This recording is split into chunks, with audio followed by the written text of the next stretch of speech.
Hei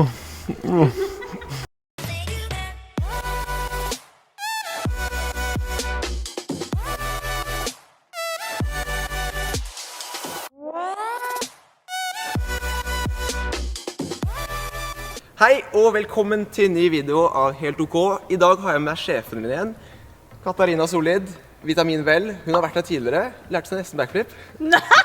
Oi.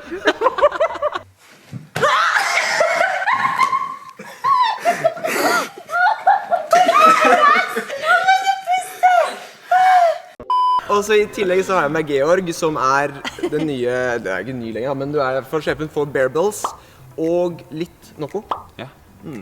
Og i dag har vi mye spennende på gang. Vi skal gå og leke oss litt på trampolinen. Vi skal lære begge backflip.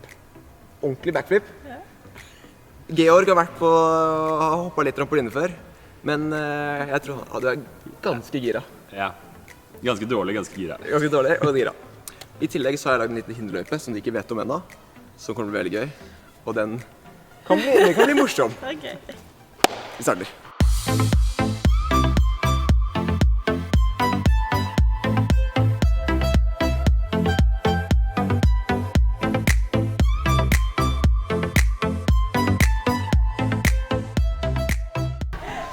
Jeg tror vi holder oss på den trampolinen her.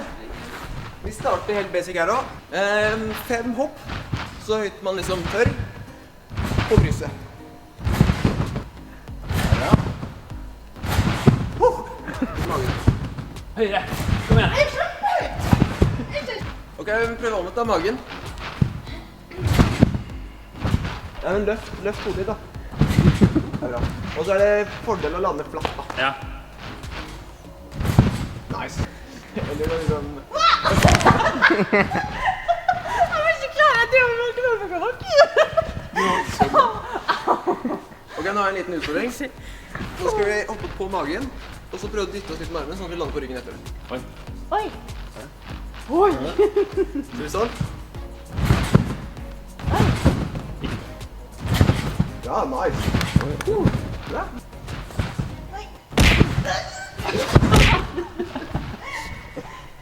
Du hopper frem og det burde du ikke. Nei, det merker Du det. hopper bare rett ned. Jeg liker all-in-taktikken. Ja, det er ikke noe sperre her, altså. Nå slipper han å legge det som sound-effekt. Det var så mye lyd.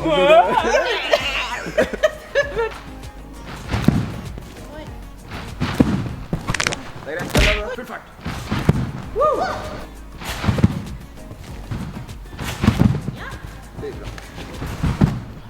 bra. Oi. Weird flex, but okay. I dag fikk jeg en mail fra Vixen som sier jeg har kommet til semifinalen på Vixen Awards 2021 innenfor trening og helse. Det viser jo bare at jeg har gjort mye riktig. Før september er over, så må man stemme på hvem som kommer til finalen, og det er det bare 5 andre som gjør. Og det har vært veldig gøy om vi kunne stemt meg fram til topp 5. Husk å stemme! Starte sånn, sittende på, litt under halvveis, skuldrene ned, ben over. Sånn. Ta armene ved her, ja. Det er sketchy, faktisk. Det er litt sketchy. Skuldrene ned. Jeg får lyst til å holde for nesten.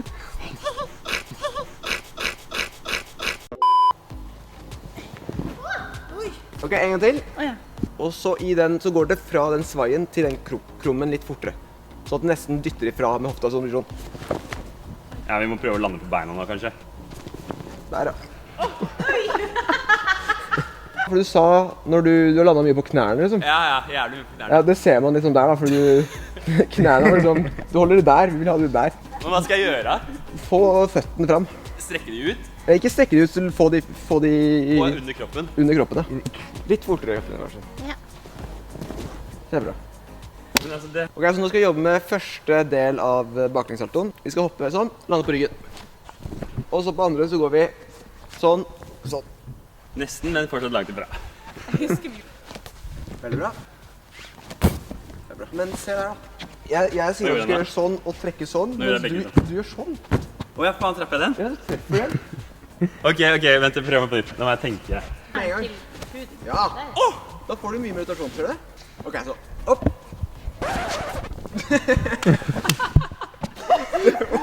Jeg vet ikke sånn antiklimakser, for det så ut som det skulle fly bak. Mamma, jeg vet ikke hva jeg gjør. Jeg følte det var Ja, men du tok det så mye, og så skjedde det sånn. Jeg føler at jeg hopper rett i tid. Hvordan gjør du det? Hvor er artisten der, liksom? Jeg føler at jeg hadde øyekontakt med Georg. What? Bro, what are you talking about, man? Skal vi bare prøve det? Hvis jeg sparker deg i ansiktet, er det min feil eller din feil? Gidder jeg tar aldri med igjen. Ok, så 2 greier. Så du skal lene deg litt bakover. Så skal du satse. Og så skal du få bena opp. Klar. Ferdig. Og... Lande på knærne hver gang. de der jævla knærne mine. Og så salto. Og så hopper du Men du bakover. drar meg bakover. Ja, men du kan lene deg. Ja, men jeg må på jo det. få gjøre sånn først. Klar. Ferdig. Det går kjempebra. Ja, de måtte dytte litt der. Jeg måtte dytte litt. Jeg holder deg litt sånn at du fikk nok tid. Men du gjør ikke det vi har trent på, og det irriterer meg. Ha knærne oppe her helt til du trenger ikke. Jeg skal bare... 2, 1. Nei, for faen! Han lander på knærne. Kjempebra. Ja, kjempebra. Kjempebra. Kom her, du. Ja, men hvorfor er du ikke mer glad, da?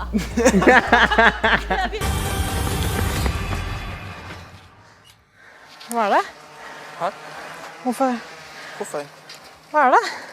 Vi er jo ferdig med greier, er vi ikke det? Ja, men du jubler ikke eller noe, det er derfor.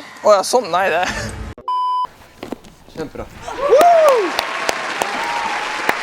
Det du kan gjøre alene, jeg gidder ikke sånn. Hæ? Land på ben.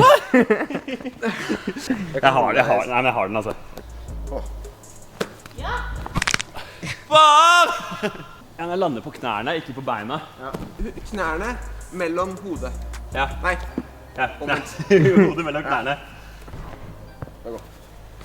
Land! Nei!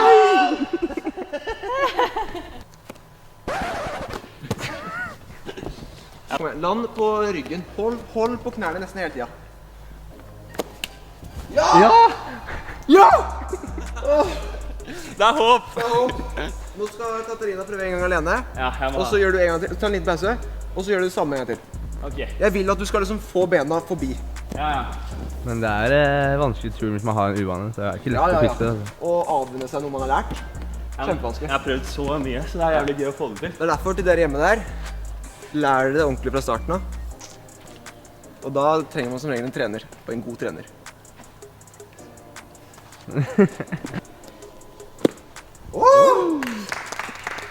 Ja?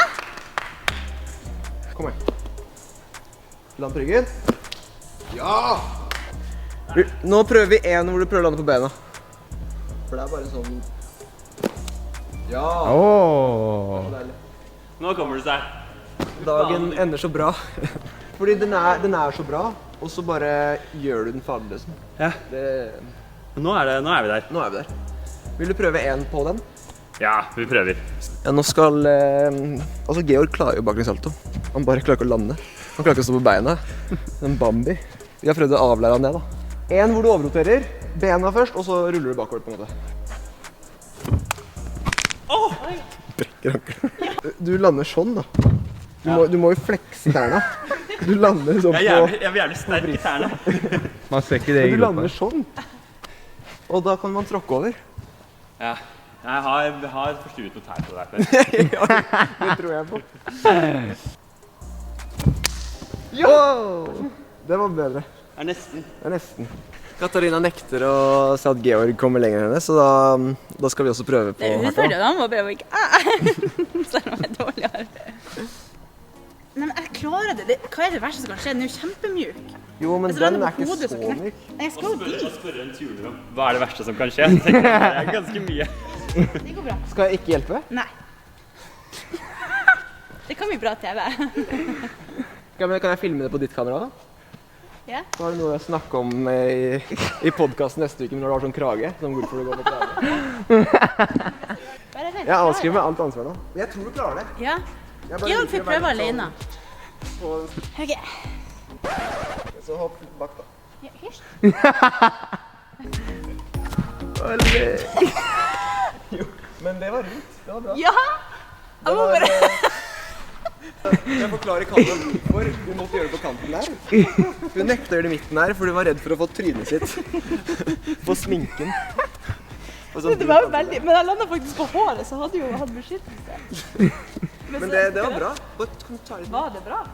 Jeg landet på hodet. Jo, men du landet ikke på nakken, og det er det viktigste. Og ikke på kanten. Men altså, jeg satser alt jeg har. Det føles sånn. Men tenk å dele den opp litt mer. Gjør liksom første sats, og så trekker du. Du gjør liksom litt... Men det her er veldig bra fra utgangspunktet mitt. Veldig. For jeg aldri har gjort det før. Veldig. Ja, gi meg litt skryt da. Ja. Altså, det er ganske tøft da. Men hun er ikke redd i hvert fall. Nei, jeg er ikke redd for noe. Oi! Litt for lite Jeg er redd jo nesten. langt unna. Nei, du er ikke det. Ok, er dere klare? Velkommen til Odins hinderløype. I turnene har vi jo mye greier, saker og ting. Så hinderløypa i dag da. Ok, så hinderløypa er over bommen, under bøylesten, bort til tømlingen, 10 burpees, så spise sjokoladebaren, rulle over på airtracken, helt frem til det gule, opp der, løpe bort til skranken, gå i støtt bortover, løpe bort til vitaminvelflaska, skjøgge hele, løpe bort til minitrampen, 50 hopp, og så vinneren hoppe på magen på den natta. Fordi i en turnhall også så er det sånn, man skal ikke få noe svette sånn på apparatene, så man bruker mye magnesium. Det heter magnesium, og i klatring så heter det kalk. Nei, det er det samme. Ja, for da sitter det bedre. Senere i dag så kommer sjefene mine fra Vitamin Vel og Bearbells, Katarina Solid og Georg Kaasen. Jeg har tenkt å lure dem ved å si at man bruker tannkrem på hendene når man turner. Det er selvfølgelig helt feil, og jeg kommer til å se om de går rett på eller ikke. Tannkrem er liksom, ta tannkrem på, og så lukter det. Det lukter godt. Det er jo kjemperar verden. Det lukter jo bare tannkrem. Så ta sånn på, og så putter vi på kalk, og da sitter det som bare. Jeg er kjempenervøs på kvelden. Men det blir litt sånn klissete. Ja, men ta mer. Ta mer så det blir sånn tørt. Ja. Oi. Så, bare gni det godt inn liksom, sånn at det sitter skikkelig. Det er bra. Det går litt av da. Sånn. Det går bra.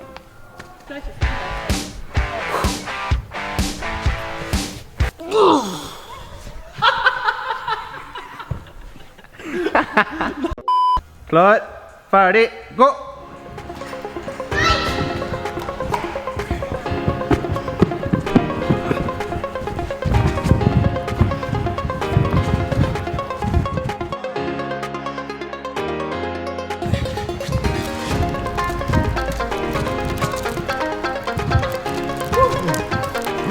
Beste barnet minst.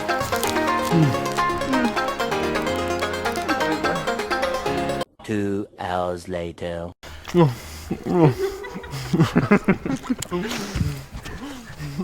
Det ser skikkelig bra ut.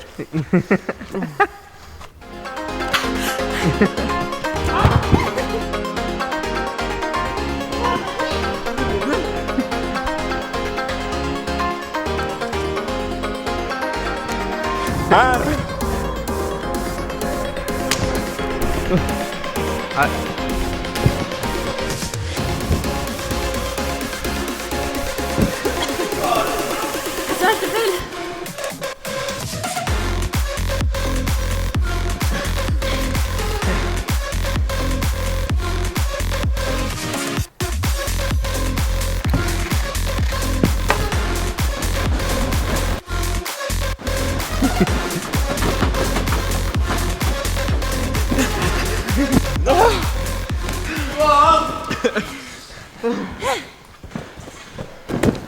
Lukka du ikke korken? Nei. Det var det ingen som sa. Nei, ingen som sa det greit. Det er en liten siste gang. Det med tannkremen var bare tull. Nei! Hva Du det? tok det med tannkrem på lættis?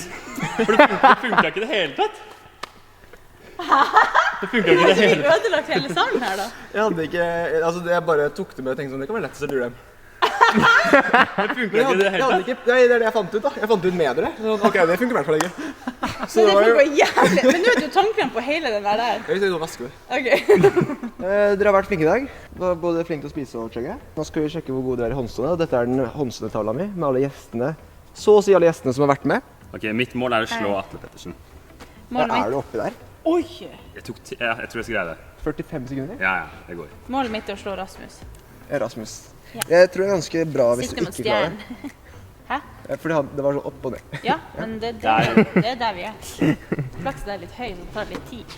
Klar, ferdig og opp.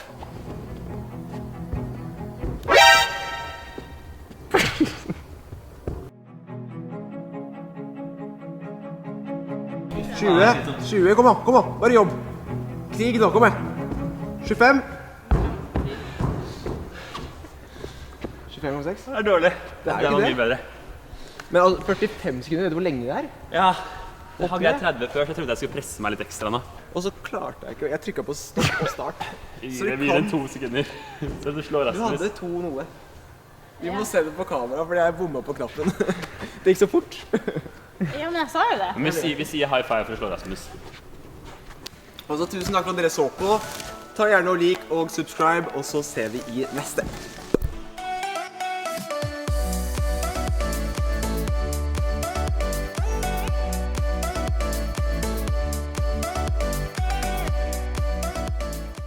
Odin, jeg trenger sånn der tilbakespoling-lyd. Kan du lage en for meg?